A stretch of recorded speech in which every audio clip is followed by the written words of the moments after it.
آل Pakistan local government workers federation کے تحت کراچی میں ہونے والے اجلاس میں جہاں اہم فیصلے کیے گئے تھے، وہیں 1 اکتوبر کو احتجاج کی کال دی گئی تھی اور سندھ بھر میں مظاہرے بھی ہوئے تھے۔ تاہم اب all Pakistan local government workers federation کا دوسرا اجلاس حیدرآباد میں کل منعقد کیا جائے گا۔ حیدرآباد میونسپل کارپوریشن میں جہاں اجلاس کا انعقاد کیا جائے گا، وہاں 12 نکات پر تبادلہ خیال کیا جائے گا۔ حیدرآباد کے ہونے والے اجلاس کے دوران بلدیاتی اداروں میں سپریم کورٹ آف پاکستان کے فیصلے پر مکمل عمل درآمد، ملازمین کو ٹریجری کے ذریعے تنخواہوں کی ادائیگی، کانٹریکٹ ملازمین کو ریگولائز کرنے، سندھ کے تمام بلدیاتی اداروں کے ملازمین کے واجبات کی ادائیگی، گریجویٹی پینشن کی مد میں ملازمین کے واجبات کی ادائیگی، ملازمین کو سینئرٹی اور میرٹ کی بنیادوں پر ترقی دینے کا عمل، ایس یو جی کی پوسٹ پر تعینات نان ایس یو جی افسران و ملازمین کے حوالے سے تبادلہ خیال، جبکہ نان ایس یو جی پوسٹوں پر تعینات ایس یو جی افسران و ملازمین کو ہٹانے کے حوالے سے فوتگی کوٹے کا اختیار بلدیاتی اداروں کو واپس دینے جیسے عمل،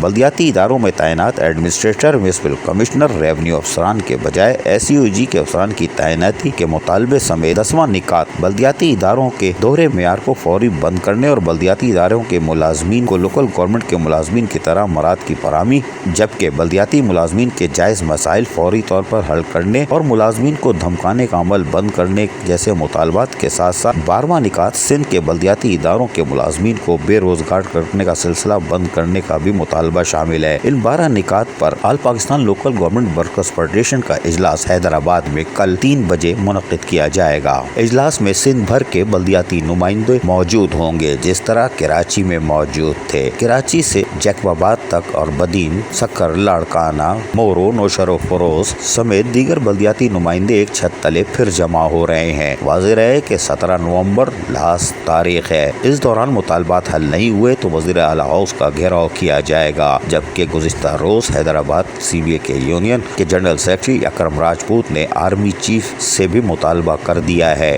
اور 17 نومبر کے بعد عدالتی کارروائی کا بھی حق محفوظ رکھتے ہیں۔ عزیز عارف، KBS بلدیاتی نیوز، کراچی۔